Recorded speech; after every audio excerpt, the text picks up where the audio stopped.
Let me transfer you. Switch to Farm Bureau Insurance today and get real service instead of getting really tangled up. For auto, home, life, and health, get the membership advantage. Get Farm Bureau Insurance.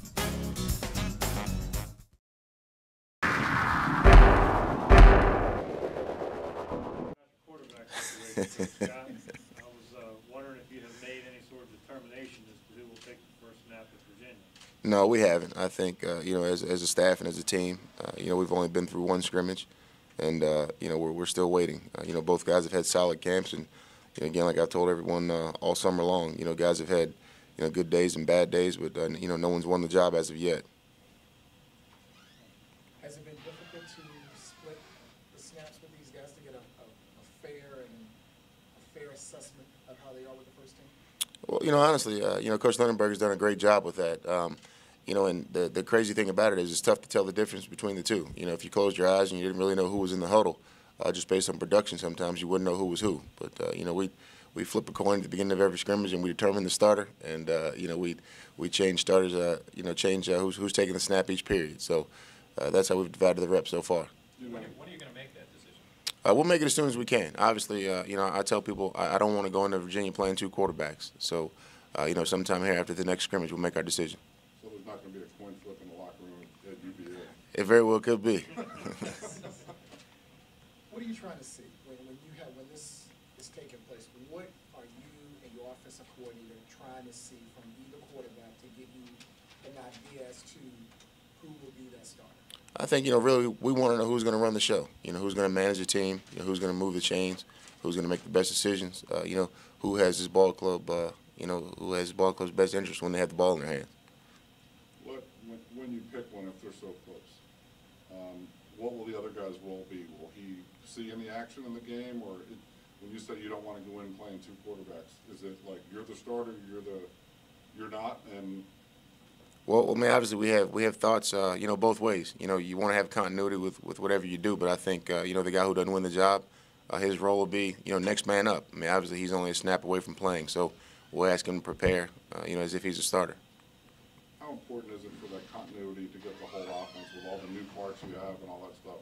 How important is it to settle on one as quickly as possible, and how much, obviously it hasn't forced your hand yet, but, at what point does that become a detriment to not have picked one? Well, obviously, as you get it, closer to game time, you want to have a guy who it's his team, it's his huddle.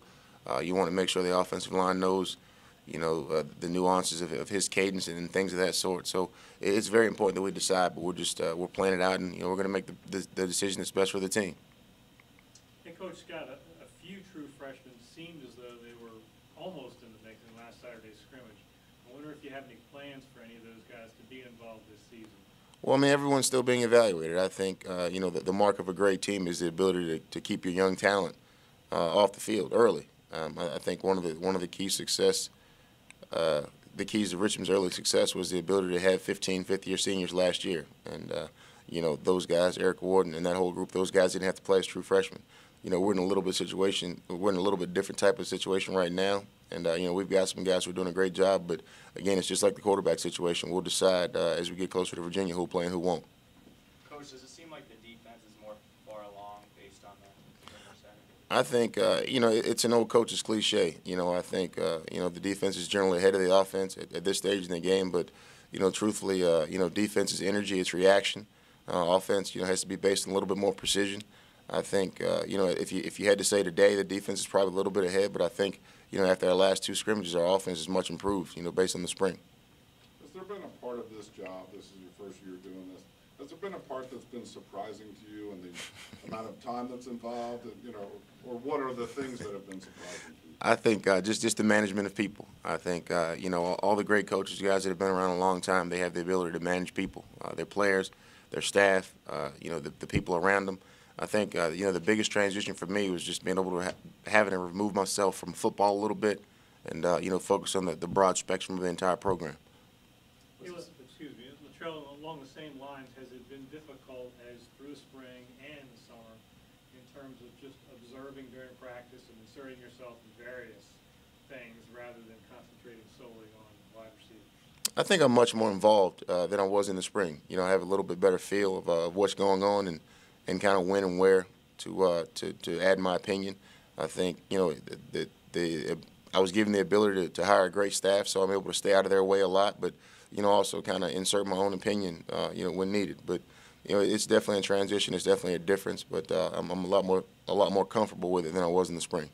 Coach, was there somebody you talked to kind of pick their brain as to how to make that transition from being a position coach to kind of more of a, you know, a delegator, so to speak, as head coach?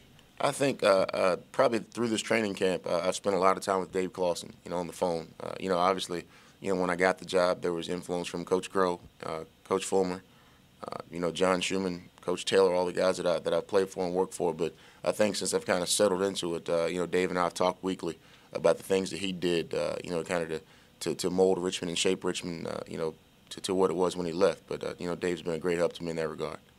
Hey, it wouldn't be unusual for the coach to call the guy who was previously at the school. Obviously, a little different situation. Have you been tempted to call Mike, or has he called you, or is it just sort of an unwritten rule to stay away from each other for a while? Well, I mean, obviously, Mike's got to take care of Virginia, but Mike and I spent some time this summer, and you know, we talked about some things, you know, regarding Virginia, some things regarding Richmond, and you know, Mike's always been helpful to me, you know, throughout my career prior to any of us being attached in this situation. So, you know, if I've ever needed help from Mike Leonard, he's always been there for me.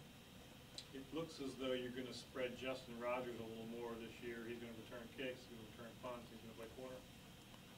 Why did you decide to put him in those spots, and do you worry about, you know, the tread on his tires wearing down here? Well, I think Justin's one of the most dynamic players on this football team, and you know, a lot of people don't remember when Justin was a freshman.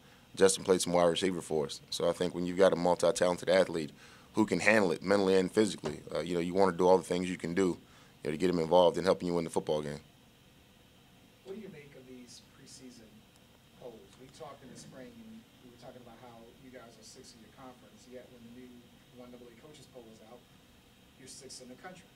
Well, I think if you look at that, must mean we play in the best conference in the country. You know, if we're the sixth best team in our conference, but we're the sixth best team in the country, it you know, it shows you what the CAA is all about. But we really don't place a lot of stock in the polls. You know, as I told people before, it really doesn't matter where we start. You know, our team's focused on where we finish. But you did blow up the sixth best team in the conference thing to hang in the locker room, right? It's been placed in a few places around the building. I'm not sure how it got there, but you know, it's a tool. You know, obviously it's something that our kids have to focus on. You know, and we don't want to be the sixth best team in anything we do. You know, be it the conference or the country. You've obviously been part of building what's happened here in football the last couple of years. How much of a luxury is that for a coach coming in to have a team with the mentality and a program with the mentality that they're elite? I think it's twofold. I think you have to work to make sure that the young guys understand and appreciate it, and you're also thankful that you have guys like Martin Parker and Kevin Grayson and Eric McBride and those guys who have actually helped you get there. But I think it can also be a gift and a curse. You know, it's one of those situations where, you know, a lot of people say, you know, we won a national championship in 2008, but yet and still there aren't a lot of people that are here that are actually a part of that we. You know, so it's a situation that you have to guard against.